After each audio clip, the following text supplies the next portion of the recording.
आइए प्रारंभ करते हैं। विजयनगर साम्राज्य। विजयनगर साम्राज्य। कल के क्लास में हम लोगों ने विजयनगर साम्राज्य और बहमनी साम्राज्य के बारे में विस्तार से जाना था। इसका स्थापना के कहानी के बारे में चर्चा किया था और किस प्रकार इसका अस्तित्व मिट गया, पतन हो गया, उनके कारणों के बारे में हम लोगों ने जाना था। हमने कल की क्लास में कहा था कि विजयनगर साम्राज्य पर 4 राजवंशों ने राज किया था। इसमें सबसे पहला जो वंश था उसका नाम था संगम वंश। विजयनगर साम्राज्य पर शासन करने वाला जो पहला वंश था उसका नाम क्या था? संगम वंश। और संगम वंश का शासन काल 1336 ईस्वी से 1485 ईस्वी के बीच माना जाता है। संगम वंश विजयनगर साम्राज्य पर शासन करने वाला पहला राजवंश था। इस वंश का शासनकाल 1336 ईस्वी से 1485 ईस्वी के बीच था। और संगम वंश की पहला जो राजा थे उसका नाम था हरिहर प्रथम। हरिहर प्रथम ये संगम वंश के पहला राजा था। और इसी हरिहर प्रथम ने संगम वंश या विजयनगर साम्राज्य पर शासन पहला बार शासन किया था। हालांकि विजयनगर साम्राज्य की स्थापना 2 भाइयों ने मिलकर किया था। उसका नाम था हरिहर व बुक्का। हरिहर इसका में बड़ा था। 5 भाई थे ये दोनों। इनके पिता का नाम था संगम। इस कारण इन्होंने अपने पिता के नाम पर ही विजयनगर साम्राज्य में एक छोटे से वंश के शासन की शुरुआत किया और पिता के नाम पर क्या नाम दिया? हरिहर। हरिहर जब राजा बना तो इन्होंने अपनी राजधानी अनगोंदी को बनाया था। अनगोंदी नामक जगह को इन्होंने अपना क्या किया था? नया शहर बसाया और अपनी राजधानी बना दिया। और इसके बाद अपने साम्राज्य विस्तार के लिए इसने बादामी के चालुक्य को हराने का काम किया था। होयसल के राजाओं को क्या किया था? पराजित किया था। और कदम्ब वंश के राजा, होयसल वंश के राजा और बादामी के चालुक्य को हराकर विजयनगर साम्राज्य में क्या कर लिया था? शामिल कर लिया था। और इन्होंने मदुरा पर भी आक्रमण किया था।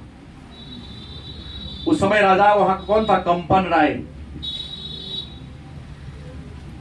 मदुरा पर जब आक्रमण किया तो वहां के राजा कौन थे? कंपन राय। और कंपन राय की पत्नी बहुत बड़ी विदुषी थी। क्लास 10 में आपने पढ़ा होगा, गंगा देवी। संस्कृत में लिखा हुआ है। कंपन राय की पत्नी गंगा देवी थी, जिन्होंने मदुरा विजयम नामक संस्कृत में ग्रंथ की रचना किया है। उसमें अपने पति कंपन राय के उपलब्धियों के बारे में क्या किया है? चर्चा किया है। मदुरा विजयम माने गंगा देवी ने एक पुस्तक लिखी थी, नाम क्या था? मदुरा विजयम। संस्कृत में लिखा गया क्या है? ग्रंथ है। और इसी मदुरा पर इसने आक्रमण किया था, लेकिन कंपन राय की योग्यता के बारे में इसको पता नहीं था। मदुरा जीतने के क्रम में इनकी क्या होती है? मृत्यु हो जाती है। हरिहर के मरने के बाद इसका छोटा भाई राजा बना, जिसका नाम क्या था? बुक्का प्रथम। हरिहर के मरने के बाद नियमतः तो राजा के मरने के बाद बेटा राजा बनता है, उत्तराधिकारी। लेकिन 5 भाइयों में ऐसी मित्रता थी कि बड़े भाई मरे तो उसके जो छोटे वाला भाई था उसने राजा बना। और राजा बना ही बुक्का प्रथम। तो राजा बनने के बाद इन्होंने सबसे पहला काम क्या किया कि मदुरा विजय के उपलक्ष्य में हरिहर की मृत्यु हुई थी तो राजा बनने के बाद बुक्का प्रथम ने सबसे पहले मदुरा को जीता था। मदुरा को विजय कर लिया, जीत लिया, और मदुरा को जीतकर विजयनगर साम्राज्य में क्या कर लिया था, शामिल कर लिया था। और बुक्का प्रथम के शासन काल में ही मैं आपको बता दूं, रायचूर के द्वापर अधिकार करने के लिए रायचूर विवाद, कल के क्लास हमने चर्चा किया था कि कृष्णा और तुंगभद्रा नदी के बीच के दोआब को रायचूर का दोआब नाम दिया गया है। तो रायचूर के द्वाब पर अधिकार करने के लिए विजयनगर साम्राज्य और बहमनी साम्राज्य के बीच संघर्ष की शुरुआत बुक्का प्रथम के काल में ही हुआ था। बुक्का प्रथम प्रतिभाशाली राजा थे। इन्होंने एक नया उपाधि धारण किया था, वेदमार्ग प्रतिष्ठापक। वेदमार्ग प्रतिष्ठापक की उपाधि इन्होंने क्या किया था, धारण किया था।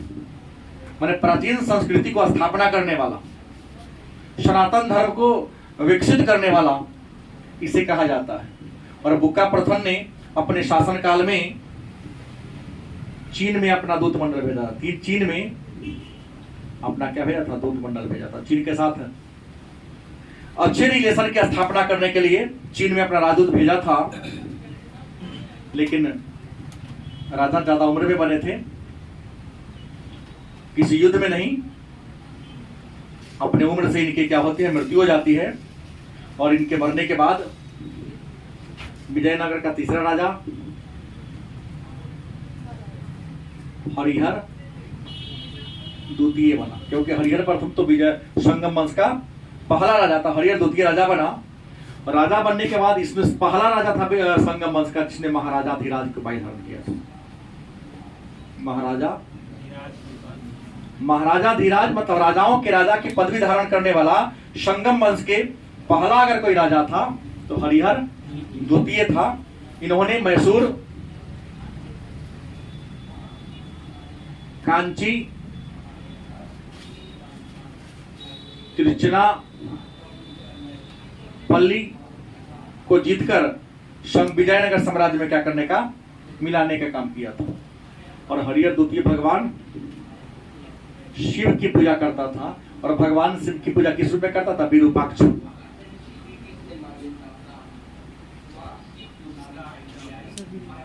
शिव का ही रूप है विरूपाक्ष।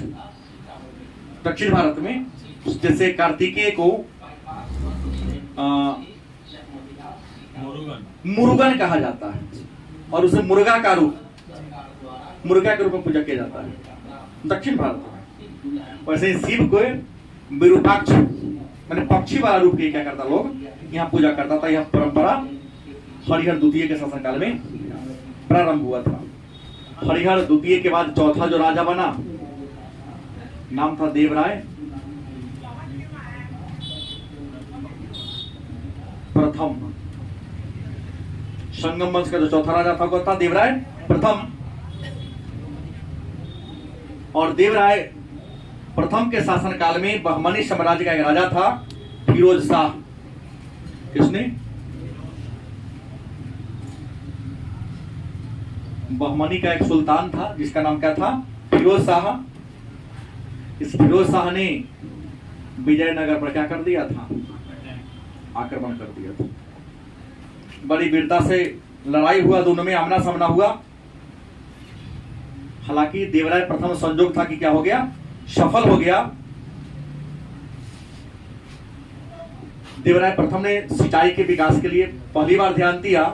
और देवराय प्रथम के शासनकाल में सिंचाई के लिए तुंगभद्रा नदी पर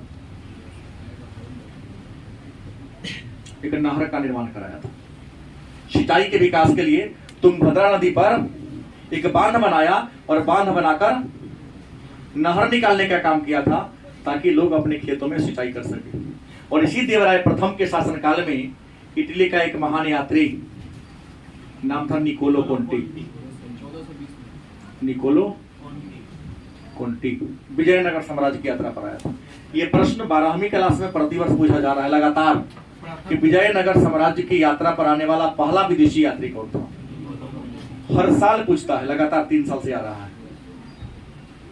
बात समझ गए? जैसे 3 प्रश्न और है जो प्रतिवर्ष पूछा जा रहा है कि मोहनजोदड़ो की खुदाई किसने करवाई?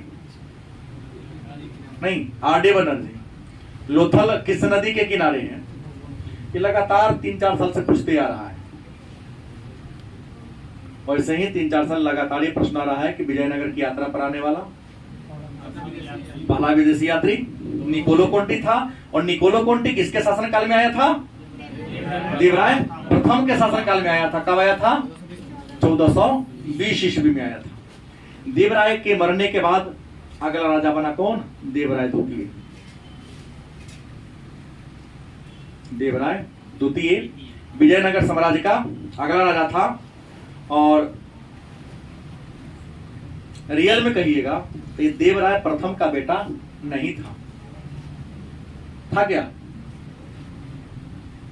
देवराय प्रथम का उत्तराधिकारी तो रियल में था रामचंद्र था। कौन था? रामचंद्र। लेकिन देवराय प्रथम के बाद कुछ दिनों के लिए सत्ता पर रामचंद्र आया, लेकिन शासन चलाने की सामर्थ्य इनके अंदर क्या थी? नहीं थी। और बीमार भी रहता था। तो रामचंद्र बना, लेकिन तुरंत क्या हो गया? मृत्यु को प्राप्त कर दिया। बीमारी से क्या हो गया? मर गया। तो रामचंद्र के देवराय के पद के बाद रामचंद्र बना। रामचंद्र के बाद तब देवराय द्वितीय बना। बहुत सारी इतिहासकार इसके बारे में चर्चा, क्योंकि कुछ महीना ही राजा के पद पर रहे, अधिकांश समय उनका बीमारी में ही व्यतीत होता था, तो सीधे देवराय प्रथम के बाद देवराय द्वितीय कहलाते हैं। लेकिन आज जो कंपटीशन आ रहा है इन छोटी छोटी बातों पर फोकस कर रहा है। ये जो बात बार बार पूछा गया है उस पर फोकस नहीं कर रहा है, नहीं बताया गया है, कहीं चर्चा ही नहीं है। इसमें मैंने कहा कुछ महीना तक रहा और देवराय प्रथम के बाद सीधे देवराय द्वितीय को दे देता है। लेकिन थोड़ा सा एडवांस में और जाइएगा तो सीधे कहा कि देवराय प्रथम के बाद कौन बना? राम राय। राम राय के मरने के बाद एक और बना था, उसका भाई, याद है नाम किसी को? वीर विजय। वीर विजय राजा बना था। मतलब देवराय के बाद रामचंद्र, रामचंद्र के बाद वीर विजय राजा बना। देवराय का बेटा, ये करी भाई। और रामचंद्र के मर जाने के बाद वीर विजय, और वीर विजय के मरने के बाद तब देवराय द्वितीय विजयनगर साम्राज्य का क्या बनता है? राजा बनता है। और कहा जाता है कि संगम वंश का सबसे महान शासक अगर कोई था तो कौन था? देवराय द्वितीय। पूरे संगम वंश में देवराय द्वितीय से ज्यादा प्रतापी, सामर्थवान, कुशल सेनापति, राजा के सभी गुण से परिपूर्ण दूसरा कोई राजा नहीं था। इन्होंने एक उपाधि धारण किया था, या इन्हें कहा जाता था इमाड़ी देवराय। देवराय का एक अन्य नाम क्या था? इमाड़ी देवराय। इमाड़ी देवराय के नाम से भी इन्हें जाना जाता था। कहा जाता है कि देवराय ने ओडिशा को जीत लिया था। ओडिशा के गजपति राजा, ओडिशा के राजा को गजपति इसलिए कहा जाता था कि ओडिशा उस काल में, प्राचीन काल में हाथियों के लिए फेमस था। और हाथी को गजपति, प्रताप रुद्र का नाम इसलिए नहीं लूंगा क्योंकि प्रताप रुद्र कृष्णदेवराय के समकालीन थे। कृष्णदेवराय ने ही ओडिशा को जीता था और उसकी बेटी से विवाह किया था तिरुमल्ला देवी से। दूसरा प्रताप रुद्र है, ये उड़ीसा वाला प्रताप रुद्र का नाम लिया है मैंने इसमें। तो हमने कहा ओडिशा को जीता। ओडिशा के साथ साथ इन्होंने आंध्र प्रदेश को भी जीता था। ओडिशा और आंध्र प्रदेश को जीतकर देवराय द्वितीय ने उसे विजयनगर साम्राज्य में क्या किया था? मिलाने का काम किया था।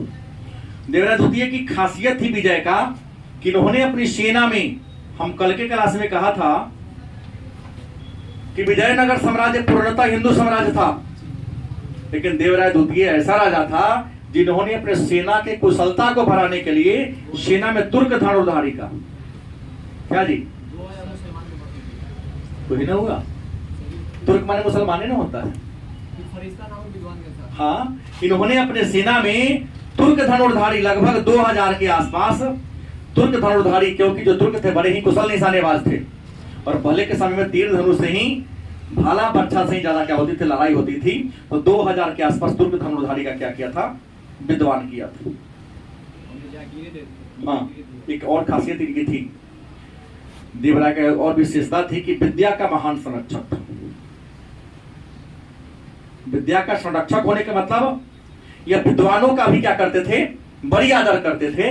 और देवराय द्वितीय के शासन दरबार में तेलुगु का महान कवि पर होगा अपने श्रीनाथ,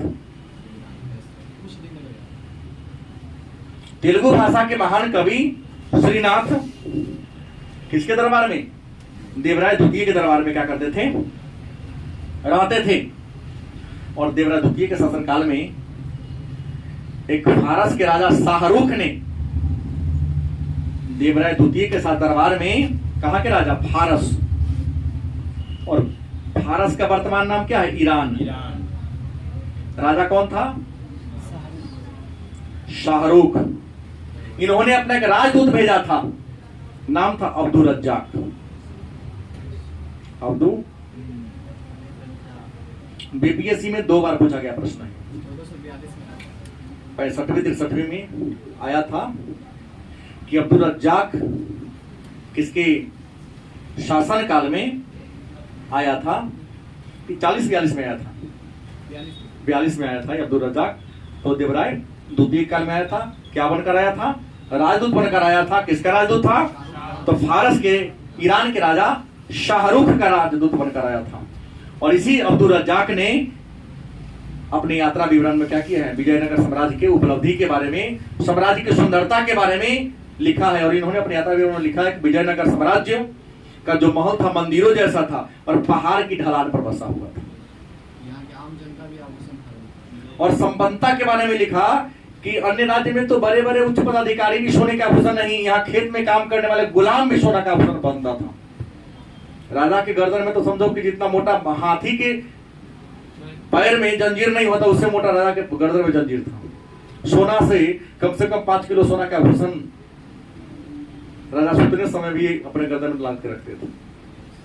गरीब भी सोने के आभूषण को धारण करते थे, ऐसा इन्होंने लिखा है। देवराय द्वितीय संस्कृत का भी अच्छा नॉलेज रखते थे। देवराय द्वितीय तेलुगु के विद्वान तो थे ही, लेकिन देवराय द्वितीय स्वयं संस्कृत भाषा के भी क्या थे, विद्वान थे। और देवराय द्वितीय ने संस्कृत भाषा में एक पुस्तक लिखी थी, नाटक का पुस्तक, सुधा निधि और ब्रह्मसूत्र। हाँ, सुधा निधि और ब्रह्मसूत्र संस्कृत भाषा में लिखा गया दोनों नाटक है। इस दोनों नाटक को किसने लिखा, देवराय द्वितीय ने लिखने का काम किया था। देवराय द्वितीय के शासनकाल की एक और खास उपलब्धि थी कि देवराय द्वितीय ने अपने शासनकाल में मुसलमानों को, किसको, मस्जिद बनाने की आजादी दे दिया था। तो जो हमारे यहाँ मुसलमान रहेंगे तो इबादत करने के लिए चाहे तो मस्जिद बना सकते हैं। तो मुसलमानों को मस्जिद निर्माण की स्वतंत्रता दे दिया था। और अभिलेखों में देवराय द्वितीय को गजबेटकर कहा जाता है, गजबेटकर। और गजबेटकर का मतलब होता हाथियों का शिकारी। किस राजा को हाथियों का शिकारी कहते हैं, देवराय द्वितीय को कहते हैं। क्योंकि गजबेटकर का हिंदी होता है हाथियों का शिकारी। गज का मतलब क्या होता है, हाथी। बेटकर मतलब क्या करने वाला, शिकार करने वाला। इसके अलावा इन्होंने दक्षिण भारत के कई राजाओं को हराया था। हमने एक बात कहा था पिछले क्लास में, लकन्ना और मदन्ना और लकन्ना 2 ब्राह्मण था। दक्षिण भारत की राजनीति उसे बहुत पता था, किस राजवंश में था।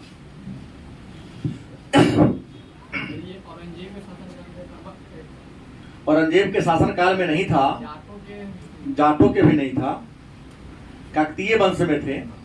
राजा अपने कमजोर थे। लकन्ना और मदन्ना नामक 2 ब्राह्मण भाई उसके राज्य की रक्षा करते थे। तो इन्होंने लकन्ना को देवराय द्वितीय ने क्या कर दिया था, पराजित कर दिया था। और लकन्ना को पराजित करने का मतलब है कि दक्षिण भारत में इसका कोई विरोध करने वाला नहीं था, और इन्होंने उसको पराजित करने के बाद दक्षिणा पथ परमेश्वर माने दक्षिण भारत का स्वामी की उपाधि देवराय द्वितीय ने धारण किया था। तो इनके बारे में कई उपलब्धि आ गया, थोड़ा एक बार और रिपीट करने की जरूरत है। देवराय द्वितीय जो वीर विजय का उत्तराधिकारी था, रियल उत्तराधिकारी किसका था? वीर विजय का। यह संगम वंश के सबसे महान राजा थे। इन्हें इमाड़ी देवराय कहा जाता है। इन्होंने अपने सेना में लगभग 2000 तुर्क धनुर्धारी अर्थात मुसलमान को बहाल किया। इन्होंने उड़ीसा आंध्र प्रदेश को भी जीता था। इन्होंने संस्कृत भाषा में सुधा निधि और ब्रह्मसूत्र जैसे नाटक लिखा था। इन्होंने अपने शासनकाल में मुसलमानों को मस्जिद बनाने की आजादी दे दिया था। इन्हें गजवेटकर कहा जाता है, हाथियों का शिकारी। इन्होंने दक्षिण भारत को जीतने के लकन्ना को पराजित किया था, और लकन्ना को हराने के बाद या दक्षिण भारत को जीत लेने के बाद दक्षिणा पथ परमेश्वर की उपाधि दिया धारण किया। यह विद्वानों के महान संरक्षक थे।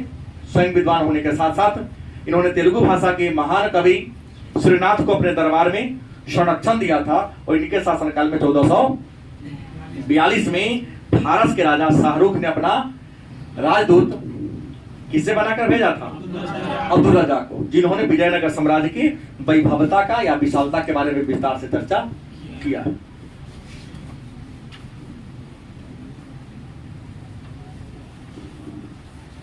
अब देवराय द्वितीय के बाद अगला जो राजा बनता है उसका नाम होता है मल्लिकार्जुन।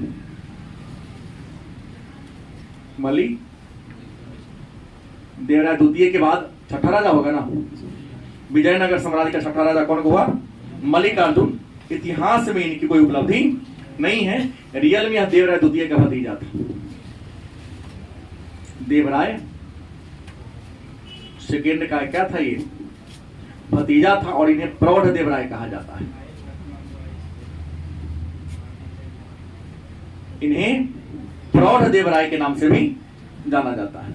और मल्लिकार्जुन के बाद जो अगला राजा बना उनका नाम था विरूपाक्ष द्वितीय। विरूपाक्ष द्वितीय अगला राजा बना, और विरूपाक्ष द्वितीय संगम वंश का क्या था? अंतिम शासक था। और इसी विरूपाक्ष द्वितीय के शासनकाल में इनका अपना ही अधिक मंत्री था।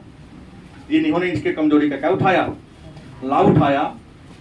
उस मंत्री का नाम था सालूब नरसिंह। क्या नाम था? सालूब नरसिंह। विरूपाक्ष द्वितीय के कमजोरी का क्या उठा लिया? फायदा उठा लिया। पूरे राजमहल पर क्या कर लिया? कब्जा कर लिया। पूरे राजमहल पर क्या कर लिया? कब्जा कर लिया। राजमहल पर कब्जा करने के बाद विरूपाक्ष द्वितीय को पद पर से हटा दिया या जेल में डाल दिया, और स्वयं सत्ता को क्या कर लिया? हड़प लिया। कुछ इतिहासकार इस घटना को एक नया नाम देते हैं, बला प्रहार। नाम क्या देते हैं? बला प्रहार। माने बल से प्रहार करके राजमहल पर कब्जा किया, राजा को पदच्युत करके संगम वंश के जगह पर एक नया वंश की स्थापना कर दिया सालूब नरसिंह ने। उसका नाम था सालूब वंश। संगम वंश के जगह पर कौन वंश आ गया? सालूब वंश। और सालूब वंश का शासनकाल 1485 ईस्वी से 1505 ईस्वी तक। विजयनगर साम्राज्य के इतिहास में सालूब वंश की कोई खास उपलब्धि नहीं है। इतना ही उपलब्धि था कि अब पूरे राजमहल पर कब्जा कर लिया और सत्ता को क्या कर लिया? हथिया लिया। इस वंश के पहले राजा था सालूब नरसिंह। मेन दो ही राजा इस वंश में हुए, पहला सालूब नरसिंह और दूसरा इमाड़ी नरसिंह। इमाड़ी नरसिंह, सालूब नरसिंह और इमाड़ी नरसिंह। सालूब वंश में दो राजा हुए। सालूब नरसिंह 1485 से 1491 ईस्वी तक राज किया, और इमाड़ी नरसिंह 1491 से 1505 ईस्वी तक क्या किया था? राज किया और इनके शासन की सबसे महत्वपूर्ण घटना थी कि इन्होंने भी ओडिशा को जीता था। ओडिशा में गुफा है उदयगिरी, वही ना है, उदयगिरी के गुफा को अपने कब्जा में क्या कर लिया था। और इमारी नरसिंह के जीवन काल की अपने कोई खास घटना नहीं है। पिता के मरने के बाद बड़ा ही कम उम्र में क्या हो गया था, राजा बना था, मतलब अल्पायु में राजा बन गया था। अल्पायु का मतलब होता है कम आयु में क्या हो गया था, राजा बन गया था। इसके अल्पायु का फायदा उठाकर इसका सेनापति नाम था नरसा नायक। क्या नाम था, नरसा नायक। इसके कम उम्र होने का क्या कर लिया, फायदा उठा लिया और इसको किला में ही क्या कर दिया, नरसा नायक ने इमारी नरसिंह को क्या कर दिया, किला में ही कैद कर दिया। और कैद करने के बाद नरसा नायक के बेटा, नरसा नायक ने क्या कर दिया, राजा को कैद कर दिया। और नरसा नायक का बेटा था, उसका नाम था वीर नरसिंह। क्या नाम था, राजा की क्या कर देता है, हत्या। तो वीर नरसिंह ने राजा की क्या कर दिया, हत्या कर दिया। बाप ने कैद कर दिया पूरा किला पर कब्जा करके, बेटा ने क्या कर दिया, हत्या कर दिया। और हत्या करके इसी वीर नरसिंह ने एक नया राजवंश की स्थापना कर दिया। उस नया राजवंश का नाम क्या था, तुलुब वंश। कौन वंश, और तुलुब वंश का शासनकाल था 1505 ईस्वी से 1565 ईस्वी। और पूरे विजयनगर साम्राज्य में अगर सबसे कोई महान राजवंश के नाम में गिनती होगी, तुलुब वंश ही होगी, क्योंकि पूरे विजयनगर साम्राज्य केवल और केवल एक राजा के नाम से प्रसिद्ध हो गया। उनका नाम क्या था, कृष्णदेवराय। तो तुलुब वंश जिनका शासनकाल 1505 से 1500, इस वंश की स्थापना करने का काम वीर नरसिंह ने किया था। इमारी नरसिंह की हत्या कर दिया, नरसा नायक का बेटा था ये। इसके पिता कौन थे, नरसा नायक। नरसा नायक के क्या थे, ये बेटा थे। इन्होंने अपने राजा, क्या नाम था, इमाडी नरसिंह, इमाडी नरसिंह की हत्या कर दिया। और इमाडी नरसिंह की हत्या करके तुलुब वंश की जगह पर तुलुब वंश का स्थापना किया। तो तुलुब वंश के संस्थापक वीर नरसिंह था। कोई दिक्कत, लेकिन सत्ता को प्राप्त किया तो इसको थोड़ी परेशानी थी, क्योंकि राजा की हत्या करके सत्ता को प्राप्त किया था। इनके शासनकाल में कई बार विद्रोह हुआ था। आम जनता ने क्या किया था, विद्रोह करने का काम किया था। कुछ सरदारों ने विद्रोह करने का काम किया, लेकिन इन्होंने विद्रोह को क्या किया था, दबाने का काम किया था। पुर्तगालियों का सहायता इन्होंने लिया था। पुर्तगालियों के सहायता से वीर नरसिंह ने क्या किया था, पुर्तगालियों का हेल्प लिया था, क्योंकि अपने लोगों पर इनको भरोसा नहीं था। और इन्होंने कुछ और भी काम किया था। वीर नरसिंह ने विवाह कर को भी हटाने का इन्होंने ही काम किया था। लेकिन विवाह कर, कृष्णदेवराय के बारे में जाना था, कृष्णदेवराय ने विवाह कर नहीं हटाया था। कृष्णदेवराय ने विधवा विवाह पर कर हटाया था, क्योंकि विजयनगर साम्राज्य में आमदनी का बहुत बड़ा स्रोत था विवाह कर। लेकिन कृष्णदेवराय से पहले विधवा विवाह पर भी टैक्स लिया जाता था, सामान्य पर तो टैक्स ज्यादा था। कृष्णदेवराय ने कहा कि जो विधवा से विवाह करेगा, विधवा विवाह को बढ़ावा देने के उद्देश्य से कि जो इंसान विधवा से विवाह करेगा उसको टैक्स से क्या कर दिया जाएगा, वंचित किया जाएगा। आज सबसे महत्वपूर्ण बात विजयनगर साम्राज्य की प्रशासन की जान लीजिए। विजयनगर साम्राज्य में वैश्या से टैक्स लिया जाता था, और वैश्याओं के टैक्स से जो आमदनी प्राप्त होती थी उसका पैसा प्रशासन को वेतन देने में किया जाता था। जैसे अपने बिहार की बात कर ले, पैसा के लिए काहे हमारी सरकार परेशान है, क्योंकि इन्होंने शराबबंदी कर दिया। लगभग 3200 करोड़ का राजस्व प्राप्त होता था हर साल, और वह 3200 करोड़ रुपया पुलिस प्रशासन के वेतन के लिए परिपूर्ण था। बिहार में मध्य विभाग से, आबकारी डिपार्टमेंट से, आबकारी डिपार्टमेंट मतलब शराब विभाग, तो जितना टैक्स मिलता था वो सारा पैसा पुलिस प्रशासन के वेतन पर जाता था। बैठ जाइए, बात करेंगे। और वैसे ही विजयनगर साम्राज्य में पुलिस को वेतन के लिए पैसा कहाँ से आता था, तो वेश्याओं पर टैक्स लगाया गया था और वेश्याओं से जो इनकम प्राप्त होता था उस सारे इनकम को प्रशासन को वेतन देने में होता था। तो मैंने कहा वीर नरसिंह ने इस वंश की क्या कर दिया था, स्थापना कर दिया था। बहुत बड़ी मात्रा में वेश्याओं की संख्या थी और इसी वीर नरसिंह कुछ ही दिन राज किया, लगभग 4 वर्षों तक इन्होंने राज किया था। 1505 ईस्वी से 1509 ईस्वी तक राज किया। इस वीर नरसिंह के बाद इसका बेटा राजा बना, क्या नाम था, कृष्णदेव राय। ये विजयनगर साम्राज्य का सबसे महान राजा था और ये प्रश्न आपको 12वीं के लिए प्रतिवर्ष के लिए फेमस है, हर साल पूछता ही है कि विजयनगर साम्राज्य का सबसे महान राजा कौन था? कृष्णदेव राय। किस वंश के थे?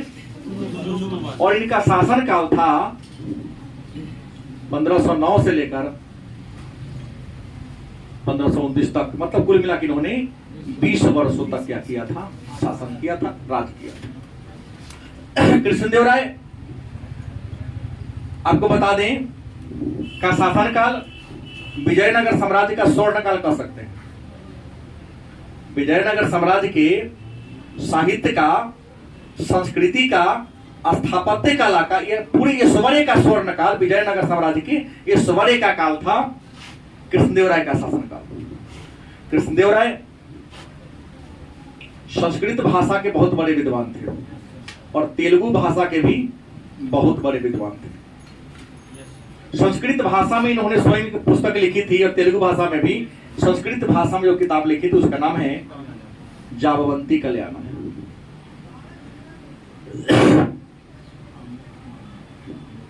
और तेलुगु भाषा में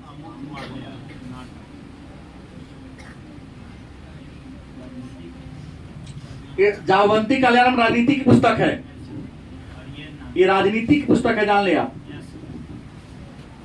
और ये क्या है, ये प्रश्न भी बार बार पूछा जाता है 12वीं वालों के लिए कि जाबवंती कल्याणम के लेखक कौन है या अमुक्त मालयाल के लेखक कौन है, तो कृष्णदेव राय। दोनों का भाषा हमने क्या कर दिया, आपको बता दिया। इसके अलावे कृष्णदेव राय के शासनकाल में और भी महत्वपूर्ण घटना घटी थी कि तेलुगु भाषा के बहुत बड़े विद्वान थे। ये तेलुगु भाषा के 8 कवि इनके दरबार में रहते थे, जिनका नाम था अष्टदिग्गज।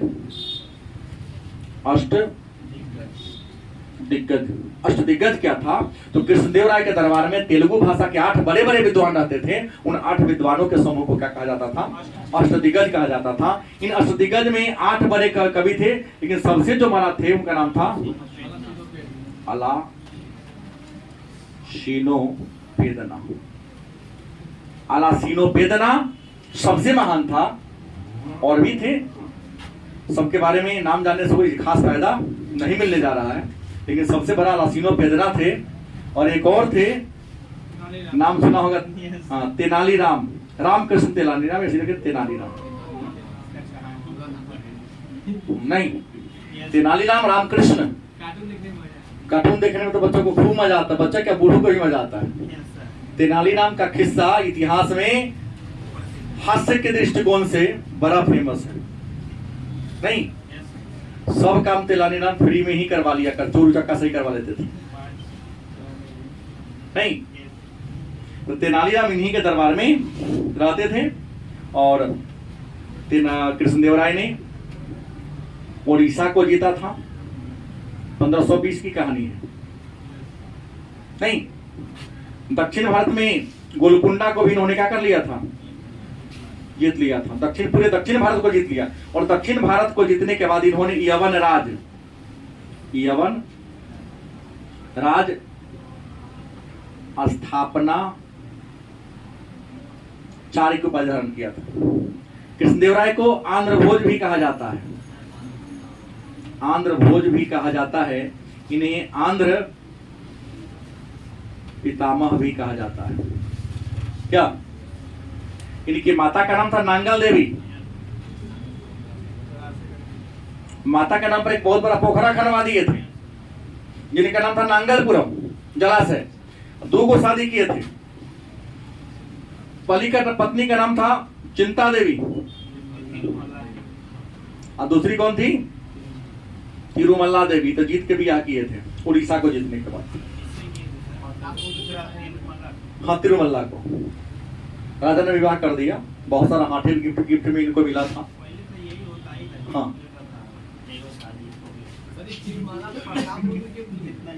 हाँ, प्रताप रुद्र के उड़ीसा के राजा थे।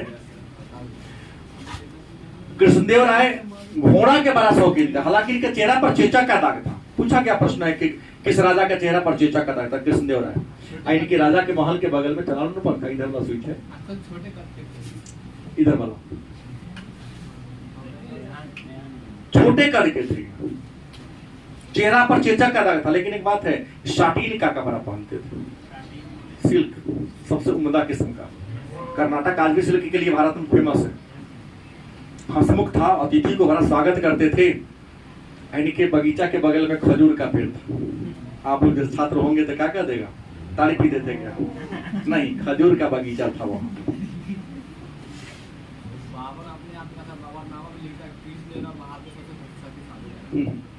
बाबरनामा में तुजू के बाबरी कही, बाबरनामा नहीं कही।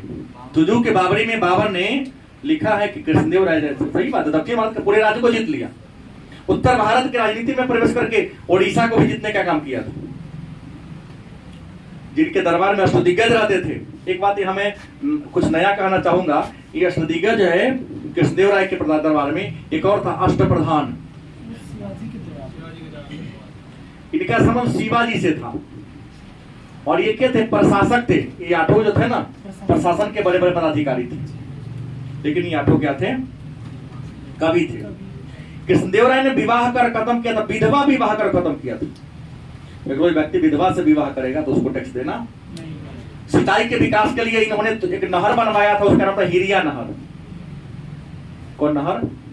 सिंचाई के विकास के लिए हिरिया नहर का निर्माण किया था। इनके दरबार में संस्कृत भाषा के एक महान विद्वान रहते थे और नाम था वल्लभाचार्य। चर्चा में करूंगा अगले चैप्टर में। वल्लभाचार्य, जिन्हें पुष्टि मार्ग का जहाज कहा जाता है। हालांकि आप विरोध कर दिए कई बार, लेकिन हमने सारे पुस्तक में पढ़ा है कि वल्लभाचार्य को ही पुष्टि मार्ग का जहाज कहा जाता है। लेकिन आप लोगों की कॉपी में लिखाया गया ये नहीं है, दूसरा है कोई और। लेकिन हमने तो कई पुस्तक पढ़ा है भाई। हमारे 12वीं में भी लिखा है। हाँ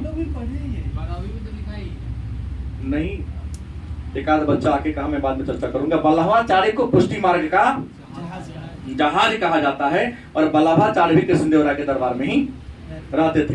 कृष्णदेव राय हमने कहा घोड़ा के बड़ा शौकीन थे। और उस समय घोड़ा का बिजनेस पुर्तगाली करता था। तो पुर्तगालियों को व्यापार करने की अनुमति दे दिया था कृष्णदेव राय ने। तो कृष्णदेव राय ने कहा भटकल में, भटकल जगह है कहाँ को, कहाँ है? गोवा में पड़ता है। कहाँ पड़ता है? यहाँ पर पुर्तगाली को दुर्ग, दुर्ग माने किला। तो कृष्णदेव राय ने पुर्तगालियों को भटकल नामक जगह पर दुर्ग बनाने का, मतलब किला बनाने का क्या दे दिया था? अनुमति दे दिया था, ताकि इनको हमेशा अच्छा घोड़ा मिलता रहे। इनके दरबार में पुर्तगाल का 2 यात्री घूमने आया था। क्या नाम था?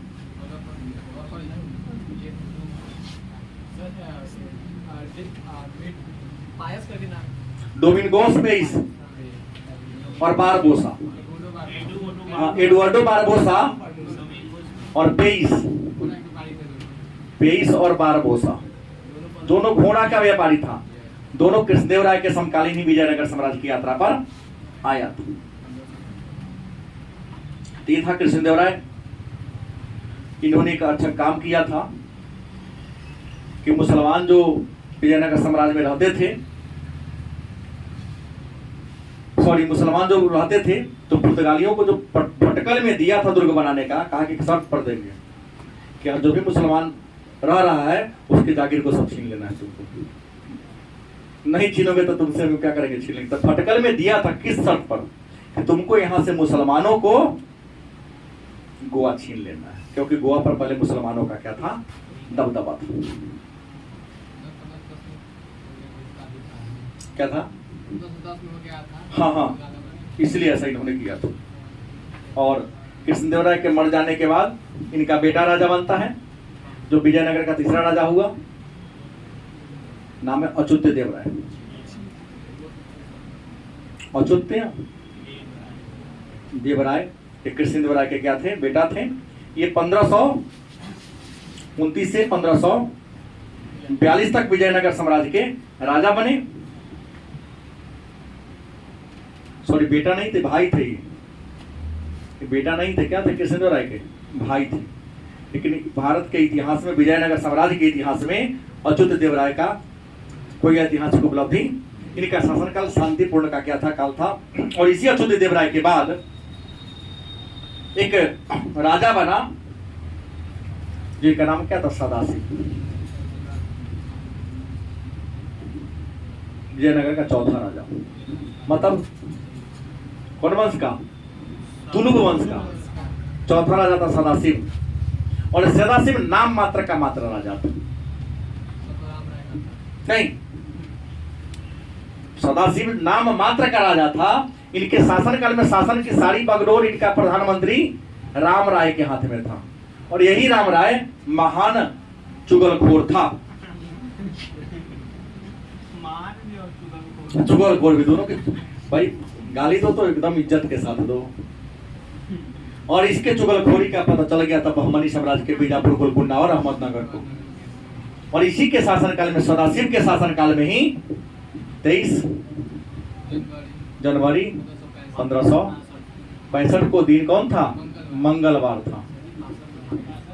जा 1565 तालीकोट्टा के मैदान में, राक्षसतंगड़ी के युद्ध में या बनीहट्टी के युद्ध में बहमनी साम्राज्य और विजयनगर साम्राज्य का क्या हुआ? घमासान युद्ध हुआ। इस युद्ध में बहमनी साम्राज्य क्या होता है? 2 घंटा युद्ध के लिए कम थोड़ी ना हुआ। वो तो युद्ध ना हुआ 2 घंटा में पूरे। अब ये चलेगा युद्ध, अगर आप बात कर लेते हैं यूक्रेन और रूस वाला, जिसको युद्ध हम थोड़ी ना मानते हैं, ये तो लड़ाई कर रहा है। दुनिया के लोगों को जानबूझ के अपन देश का प्रचार करवा रहा है। रियाव तो सीधे हमने चुरा का छोड़ लिया, फिर दम ले लिए, नक्शा पर है दिखा रहा है केवल। युद्ध हुआ था भाई, अमेरिका खाड़ी युद्ध हुआ था। युद्ध उसे कहते हैं, युद्ध पूरी दुनिया देखा कैमरा पर। अमेरिका ने डाला था इराक पर 2003 में, वो युद्ध हुआ था। इंडिया ने भी लड़ाया था, कारगिल के मैदान में दिखाया था। इंदिरा गांधी ने दिखाई थी खतरे की लड़ाई में, और शास्त्री ने दिखाया था 65 की लड़ाई में। कारगिल के युद्ध में तो 20 को गांव का खाली करा दिया, सीमान पर दीवार में छेदे दिखाई देता है। आज भी स्पष्ट चिन्ह है कि कितना गोली मारा था हमारा आर्मी ने। लाहौर मेरा होता, सही बात है। लाहौर आज हिंदुस्तान का होता। हम लोग घर से अगर चलो लाहौर घूम कर आते हैं, दिल्ली घूम कर आते हैं। मेरी लाहौर राजधानी रहती, उत्तर पश्चिम सीमा पर जो भी राज्य हैं। और आज न कल तो होना ही, अखंड भारत आज हो या 50 साल के बाद हो। जिस प्रकार से मूर्खों का षड्यंत्र चल रहा है, कुछ लोग अभी पाकिस्तान वही जल रहा है, जानिए रहे हैं। इससे सिद्ध होता है कि ये जो खान साहब थे, फेमस थे पाकिस्तान में। नहीं फेमस होता तो इतना समर्थक, आप पुलिसों सपोर्ट, मैं न्यूज में कल सुना कि पुलिस विद्रोही पर गोली नहीं चला रहा है, न उसको बगल में जेल डाल रहा है। हाँ, नहीं चला रहा है। मतलब इमरान खान लोकप्रिय ज्यादा था, और लोकप्रिय को डालिएगा तो वही क्रिकेटर रहना ही लोकप्रियता का राज नहीं है। आम जनता बहुत सपोर्ट किया है, तब जाके इतना तोड़ हो रहा है, अगजनी हो रहा है। डर है पाकिस्तान कहीं परमाणु बम पड़ा कब्जा कर ले।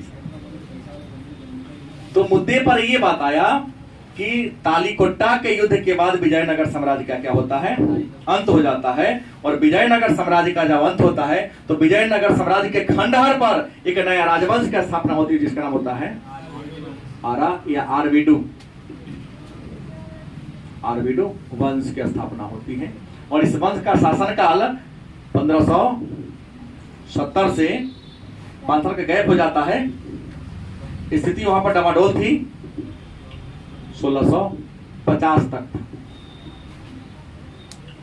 1570 से 1650 तक था। और तिरुमल नामक व्यक्ति ने इसकी स्थापना किया था। संस्थापक कौन थे और इसका अंतिम राजा कौन था? रंग तृतीय। इतिहास में आरबीडू वंश की कोई अपनी उपलब्धि नहीं है। और इन्होंने राजधानी हम्पी को नहीं रखा, पेनुकोंडा को राजधानी बना लिया था। पेनुकोंडा को राजधानी बनाकर क्या किया था, शासन करने का काम किया था। और रंग तृतीय के शासनकाल में ही विजयनगर साम्राज्य आरबीडू वंश का भी क्या होता है, पतन हो जाता है। और धीरे धीरे सब कहां चल जाता है, अंग्रेजों के कब्जा में जाने लगता है। क्योंकि बहमनी भी मिल जाता है मुगल में, विजयनगर भी अंततः मुगल में मिल जाता है। और जब औरंगजेब की मृत्यु हो जाती है तब अंग्रेज दबदबा जमा लेता है। और अंग्रेज के जाने के बाद तो ये राज्य नया बन जाते हैं, क्या कर्नाटक, क्या बन जाते हैं। क्योंकि सबके खत्म होने पर यहाँ पर हैदर अली का राज हो जाता है। हैदर अली के बाद टीपू सुल्तान आता है और टीपू सुल्तान को हरा देता है, हरा देता है चतुर्थ आंग्ल मराठा युद्ध में, आंग्ल मैसूर युद्ध में। और मैंने कल कहा था श्रीरंगपट्टम की संधि होती है। श्रीरंगपट्टम की संधि के तहत पूरे विजयनगर साम्राज्य, मतलब कर्नाटक का प्राचीन नाम मैसूर, अंग्रेजों के कब्जा में चला जाता है। और हमारे पूर्वजों के सहयोग से 15 अगस्त 1947 को अंग्रेज को भिखारी करके भगा दिया। अब भारत के लोग ही इंडिया पर क्या कर रहे हैं, राज कर रहे हैं। नाम इंडियन है, तरीका अंग्रेजों वाली। काम ऐसा करता है कि हम